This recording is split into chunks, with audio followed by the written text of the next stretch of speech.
अस्सलाम वालेकुम मुअज़्ज़ज़ नाज़रीन सामीन। आज नियारियाँ जानने वालों के लिए मैं एक तोहफ़ा उनके लिए बयान करने वाला हूँ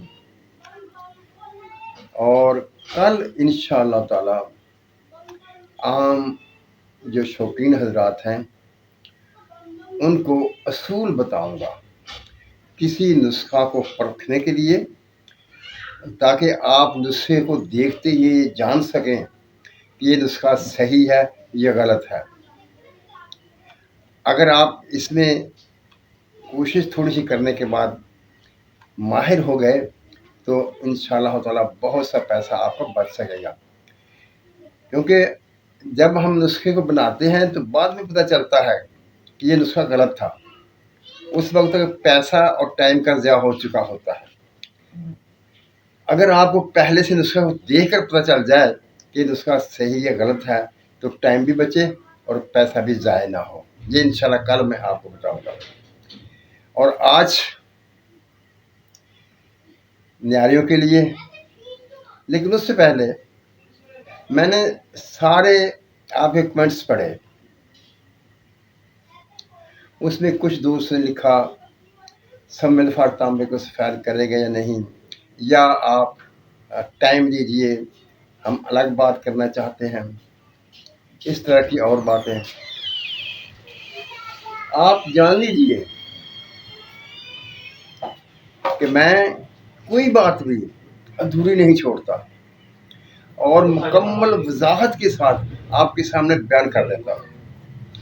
अगर कोई ख्याल आपके जहन में आए वीडियो को देखते हुए तो आप दोबारा से वीडियो को देख लीजिए। इंशाअल्लाह ताला उस सवाल का हल उस वीडियो में मौजूद होगा।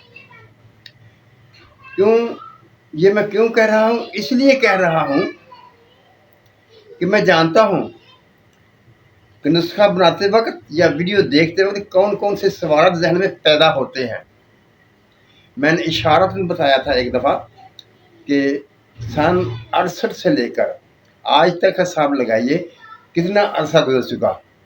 मैं इस फील्ड में हूँ और मुझे इसके ज़ीरो ज़बर का सबका इल्म है। इसीलिए जो सवाल आपके जहन में पैदा हो सकता था मैं उसका जवाब साथ में दे देता हूँ। आइए आप नुस्खा सुनिए।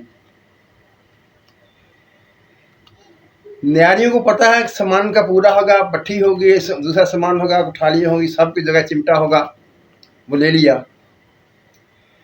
और आपने ऐसा करना है,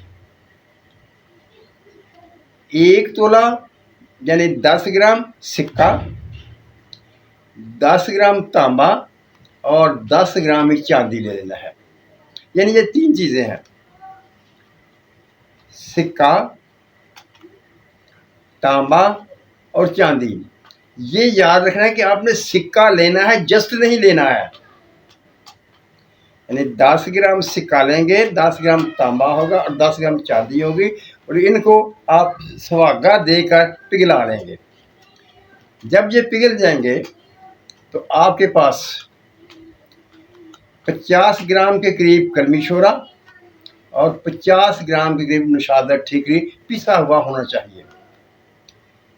जब उन चीज़ों को आपने सुहागा से पिघला लिया तो उसके बाद आप 1 चुटकी नशादर की डालेंगे, और जब वो चुटकी ख़त्म हो जाएगी तो उसके बाद कलमी शोरा की 1 चुटकी डाल देंगे। जब कलमी शोरा की चुटकी उस पर ख़त्म हो जाएगी तो फिर नशादर की चुटकी डाल देंगे। यानी बारी बारी नशादर ठीकरी और कलमी शोरा की चुटकी चुटकी डालते जाएंगे। एक बात का ख्याल रखना है, आपने अगर जल्दी जल्दी पहले चुटकी ख़त्म होने से पहले दूसरी चुटकी डाल दी तो कलमी शोरा कायम हो जाएगा और आपका मकसद हल नहीं होगा। ये आप न्यारी लोग जानते होंगे। यानी जब शोरा जल जाएगा, वो ख़त्म हो जाएगा, तो फिर नशादर की चुटकी डालनी है। इसी तरह से आपने बारी बारी चुटकी डालते हुए उसको पिघलाए रखना है, और जो उसके ऊपर फुजला साइडों में आए उसे अलग करते जाना है। यहाँ तक ये अमल करना है कि वो तांबा भी जल जाए और वो सिक्का भी जल जाए, सिर्फ चांदी का वजन बाकी रह जाए। अगर उसमें भी से कुछ कम हो जाता है तो कम रहना चाहिए, ज़्यादा नहीं होना चाहिए। अगर वो वजन ज़्यादा रह गया तो इसका मतलब ये होगा कि उसमें सिक्का और तांबे में से कुछ वजन बाकी रह गया, जो कि नुकसानदेह होगा। अब जब वो चांदी, खालिस चांदी आपके पास बाकी बच गई तो वो रंगीन चांदी होगी, यानी उस पर रंग चढ़ा हुआ होगा, लेकिन वो हल्का रंग होगा, यानी चने के बराबर, जैसे चने का रंग होता है इस तरह का रंग उस पर आएगा। अब असल बात जो है वो अब आएगी आपके सामने कि इसके बाद आपने क्या करना है। अगर आपके पास कायम शंगरफ होगी, कायम वर्किया होगी या कायम सम्मिलफार होगा तो आपने उसकी चुटकी डालनी है, यानी आपने कम अज कम उनमें से 3 माशा वजन तक सम्मिलफार कायम, वर्किया कायम या शंगरफ कायम को उस पर डालना है। ये पहले से पता कर लेना कि आपके वो शंगरफ वगैरह जो है वो कायम है या नहीं कायम है।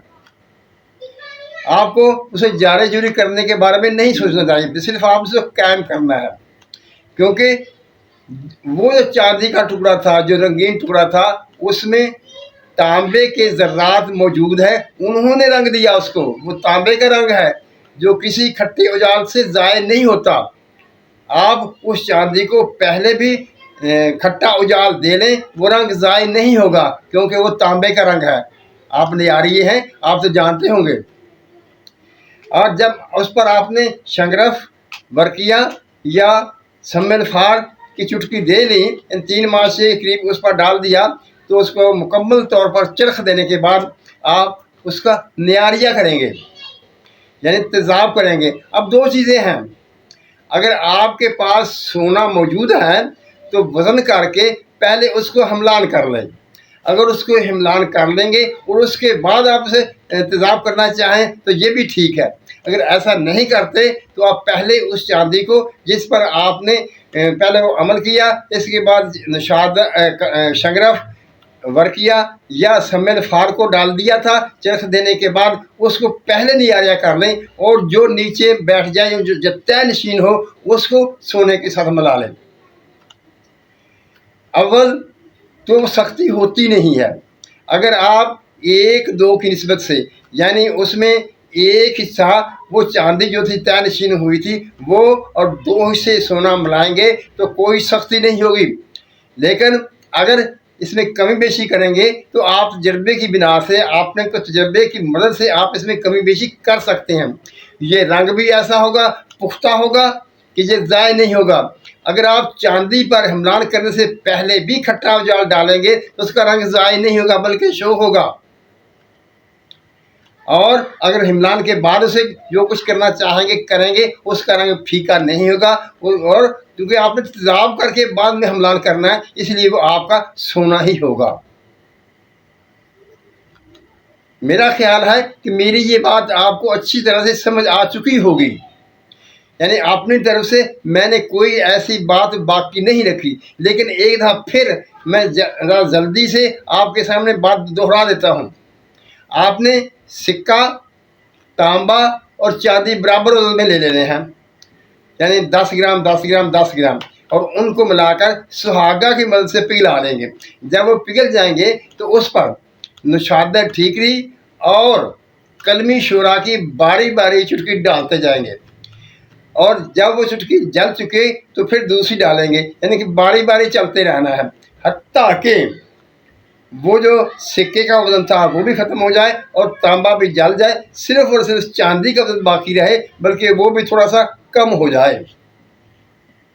ये वो आपकी चांदी बन गई जो निसफ रंग की हामिल होगी, यानी चने के रंग का रंग उस पर होगा। इसके बाद आप ऐसा करेंगे कि उसमें शंगरफ, वर्किया या सम्मिलफार में जो भी आपके पास कायम होगा वो डालेंगे, और कम अज़ कम 3 ग्राम की मिकदार में उस पर डालेंगे और 3 हिस्सों में डालेंगे, यानी एक दफ़ा डालकर चरख देंगे, फिर दोबारा डालकर चरख देंगे, फिर तीसरी बार डालकर चरख देंगे। इसके बाद आप उसका नियारिया कर लेंगे, तेज़ाब कर लेंगे। जब वो तेज़ाब करेंगे और जो चीज़ बैठेगी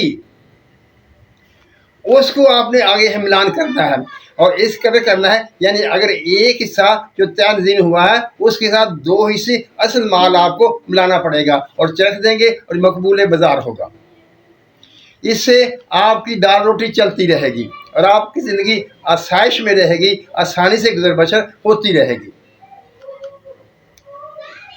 मुअज़्ज़ज़ नाज़रीन सामीन, अगर फिर भी अगर किसी बात की आपको समझ ना आई हो तो पहले तो आप ये करें कि इस वीडियो को 1-2 बार चलाकर देख लें। जो ख्याल जो आपके जहन में आए वो आपका इसमें से हल हो जाएगा। अगर इसके बाद भी कुछ शक शकूक बाकी रहे तो फिर आप वो कमेंट्स में बयान कर सकते हैं, कमेंट में बताएंगे, मैं इसे पढ़ लूँगा, उसके बाद मैं उसका जवाब भी दे दूँगा। लेकिन मैं हर किसी को ज़ाती तौर पर जवाब नहीं दे सकता, उससे टाइम निकाल कर उससे बात नहीं कर सकता, क्योंकि मेरी भी मसरूफियात है और इन मसरूफियात से मैं टाइम निकाल कर आपसे बात कर लेता हूँ। मुअज़्ज़ज़ नाज़रीन सामीन, लेकिन एक बात याद रखना, ये छुपाने की चीज़ है, हर किसी को बताने की नहीं है। मैंने क्यों बता दिया, आप सवाल कर सकते हैं। मैंने इसलिए बता दिया कि मैं चाहता हूँ कि आप में, आपके काम में आसानी हो, आप में हालात में कुछ आसानी पैदा हो जाए और आप अच्छा से ज़िंदगी गुजार सकें और मेरे लिए दुआ कर सकें। अगर अल्लाह ताला आपको इस मकसद में कामयाब कर दे तो मेरे लिए दुआ ज़रूर करना। मुअज़्ज़ज़ नाज़रीन सामीन, कल इंशाअल्लाह मैं दूसरे भाइयों के लिए जो नयारा नहीं जानते उनके लिए कुछ असूल बताऊंगा, ऐसे असूल जिनकी मदद से वो नुस्खे को देखते हुए ये जान सकें कि ये नुस्खा सही है, बनने वाला है या नहीं बनने वाला। मुअज़्ज़ज़ नाज़रीन सामीन, अल्लाह ताला हम सब पर रहमत की बारिश करे, हमें सच बोलने, सच सुनने और सच पर कायम रहने की तौफीक अता फरमाए। आमीन। अल्लाह हाफिज़।